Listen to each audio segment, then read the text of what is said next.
صلی علی محمد وآل محمد. الصلاة والسلام علی سید الانبیاء والمرسلین الذی ارسلہ بالحق بشیرا ونذیرا داعیا الی اللہ باذنہ وسراجا منیرا مولانا مقتدانا وسیدنا وہادینا ابی القاسم محمد. اللہم صلی علی محمد وَأَهْلِ بَيْتِهِ الطَّيِّبِينَ الطَّاهِرِينَ الْمَعْصُومِينَ إِنَّمَا يُرِيدُ اللَّهُ لِيُذْهِبَ عَنْكُمُ الرِّجْسَ أَهْلَ الْبَيْتِ وَيُطَهِّرَكُمْ تَطْهِيرًا. اللہم صلی علی محمد وآل محمد. ایک مرتبہ پھر آواز بلند سے اللہ پڑھ دیجیے. اللہم صلی علی محمد وآل محمد. میں کسی خطاب کی تیاری سے اس مجلس میں شامل نہیں ہوا تھا، صرف ہدیے کے طور پہ چند معروضات آپ کی نظر کرنے کی اجازت چاہتا ہوں، اور مجھے صرف حکم ہوا ہے کہ مسائل کے چند جملے اور اس کے بعد ماتمداری انشاءاللہ. تو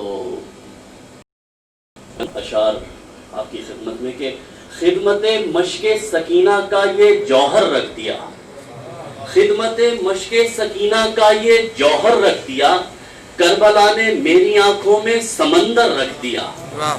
خدمت مشق سکینہ کا یہ جوہر رکھ دیا، کربلا نے میری آنکھوں میں سمندر رکھ دیا.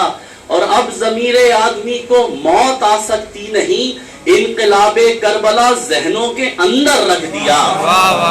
انقلاب کربلا ذہنوں کے اندر رکھ دیا. اور حشر تک گونجے گی اب من کن تو مولا کی صدا، حشر تک گونجے گی اب من کن تو مولا کی صدا. کربلا نے ہر عزا خانے میں منبر رکھ دیا، کربلا نے ہر عزا خانے میں منبر رکھ دیا. اور کبریا نے مرکزیت فاطمہ کو بخش کر، کبریا نے مرکزیت فاطمہ کو بخش کر جتنے رشتے تھے انہیں چادر سے باہر رکھ دیا، جتنے رشتے تھے انہیں چادر سے باہر رکھ دیا.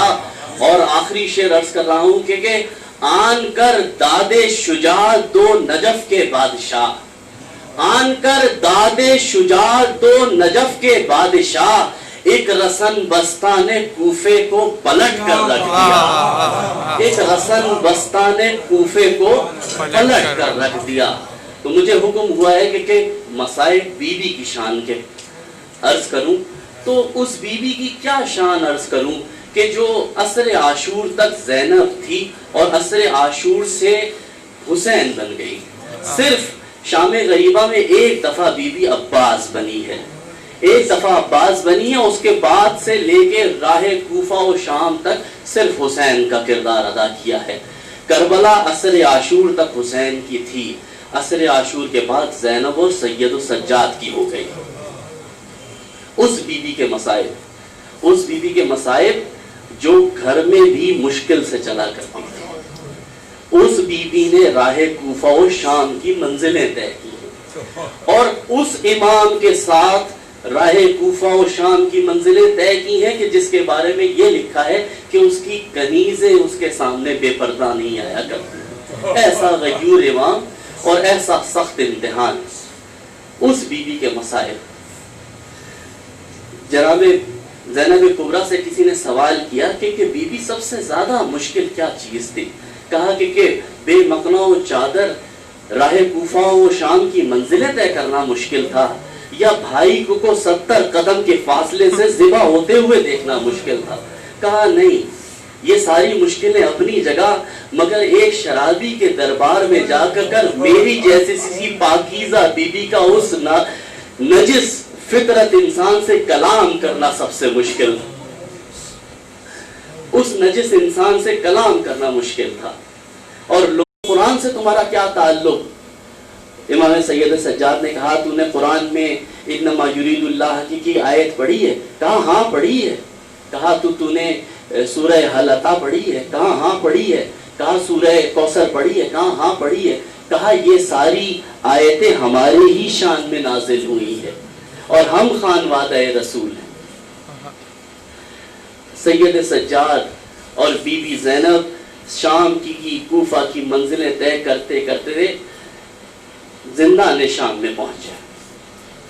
زندان شام میں اب زندان ایسا ہے کہ جس میں چھت موجود نہیں ہے. جتنے اسیر ہیں سب کے سب دن میں سورج کی تپش برداشت کرتے ہیں اور رات کی اوس برداشت کرتے ہیں, سردی برداشت کرتے ہیں. اور ایک 4 سالہ کم سن بچی ہے جو پھوپھی سے ہر وقت سوال کرتی ہے, اے پھوپھی میرے بابا کہاں ہیں, اے پھوپھی میرے بابا کہاں ہیں. پھوپھی کیا جواب دے؟ پھوپھی بس یہی کہتی ہے, بابا سفر میں گئے ہیں, بابا سفر میں گئے ہیں.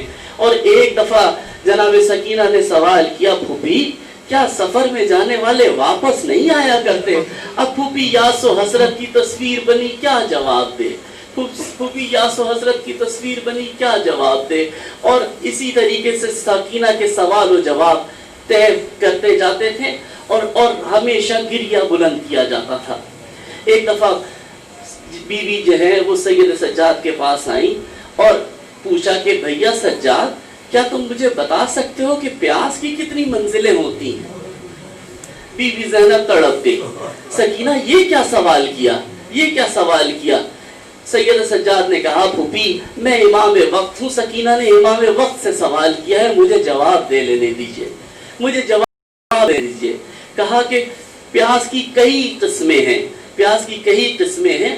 ایک قسم ایسی ہوتی ہے جب پیاسے کو دور تک کچھ دکھائی نہیں دیتا, ایسا لگتا ہے کہ بس ہر طرف دھواں دھواں نظر آتا ہے, دھواں دھواں نظر آتا ہے. جناب سکینہ نے کہا, ہاں میں نے جناب قاسم کو کربلا کے میدان میں عصر عاشور یہ کہتے سنا تھا, یہ کہ انسان کی ہڈیاں گوشت کو چھوڑ دیتی ہے. جناب سکینہ نے اپنے ہاتھوں کو آگے کیا, دیکھو بھیا سجاد میری گوشت کو, ہڈیوں نے گوشت کو چھوڑ دیا, اب شاید میں پیاس کی اس منزل پہ ہوں. سید سجاد کوئی جواب نہیں دے سکے, سید سجاد جواب نہیں دے سکے. گریہ بلند ہوا, گریہ بلند ہوتا چلا گیا. اب جب طریقہ یہ تھا کہ جب جناب سکینہ بابا کو یاد کر کے گریہ کرتی تھی تو جائے بچی کو تشفی ہو سکے. کہا بابا کو یاد کر رہی ہے, اگر بابا کا سر بھجوا دیا جائے تو شاید بچی کو تسلی ہو جائے.